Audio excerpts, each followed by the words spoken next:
نحمده ونصلي على رسوله الكريم أما بعد فإن خير الحديث كتاب الله وخير الهدي هدي محمد صلى الله عليه وسلم وشر الأمور محدثاتها وكل محدثة بدعة وكل بدعة ضلالة وكل ضلالة في النار صدق الله العظيم۔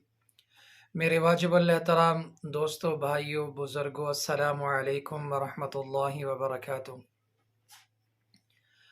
پیارے دوستو، میں امید کرتا ہوں کہ آپ حضرات جہاں بھی ہوں گے خیر خیریت سے ہوں گے، اور اللہ تبارک و تعالی سے دعا کرتا ہوں کہ اللہ تعالیٰ میرے تمام مسلمان بھائیوں کو، بہنوں کو اور بزرگوں کو اپنی حفظ و امان میں رکھے۔ پیارے دوستو، آج ایک نیا وظیفہ لے کر آپ حضرات کی خدمت میں حاضر ہوا ہوں۔ آج کا جو وظیفہ ہے ان حضرات کے لیے ہے جو رشتوں کے معاملات میں پریشان ہیں، جن کی شادیاں نہیں ہوتی، جن کے ہاں رشتے نہیں آتے، یا رشتے لے کر جاتے ہیں آگے بات نہیں بنتی، وہ میرے بھائی، وہ میری بہنیں اس وظیفے کو کر سکتی ہیں جن کو رشتوں کے معاملات ہیں۔ وہ مائیں بھی اس وظیفے کو کر سکتی ہیں جو اپنی اولاد کے رشتوں کے معاملات کی وجہ سے پریشان ہیں۔ پیارے دوستو، کون سا وظیفہ ہے جو آپ نے کرنا ہے؟ اس وظیفے کی کچھ شرائط ہیں، وہ پہلے سن لیں۔ سب سے پہلی جو شرط ہے، آپ نے نماز کی پابندی کرنی ہے، نماز پابندی کے ساتھ پڑھنی ہے۔ اس کی دوسری جو شرط ہے وظیفے کی، عشاء کی نماز کے بعد اس کو پڑھنا ہے، اور ایک جگہ ہی بیٹھ کر پڑھنا ہے۔ جو جگہ پہلے دن مقرر کریں اسی جگہ پر دوسرے دن بھی اس وظیفے کو پڑھنا ہے۔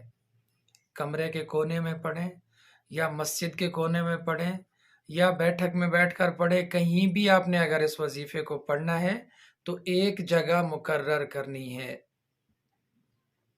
وظیفہ کون سا پڑھنا ہے؟ اللہ تبارک و تعالیٰ کے دو نام ہیں آپ کو جو بتانے لگا ہوں۔ جب آپ نماز پڑھ کے فارغ ہو جائیں، قبلے کی طرف اپنا منہ کرنا ہے، نماز کی حالت میں، تشہد کی حالت میں بیٹھ جانا ہے۔ 313 مرتبہ آپ نے اللہ تبارک و تعالیٰ کے یہ دو نام پڑھنے ہیں۔ اول آخر 3 مرتبہ درود ابراہیمی پڑھنا ہے، پھر 313 مرتبہ ان دو ناموں کو پڑھنا ہے، یا اللہ یا وہاب، یا اللہ یا وہاب، دونوں کو ملا کر 313 مرتبہ پڑھنا ہے۔ پھر آخر میں 3 مرتبہ درود ابراہیمی پڑھنا ہے۔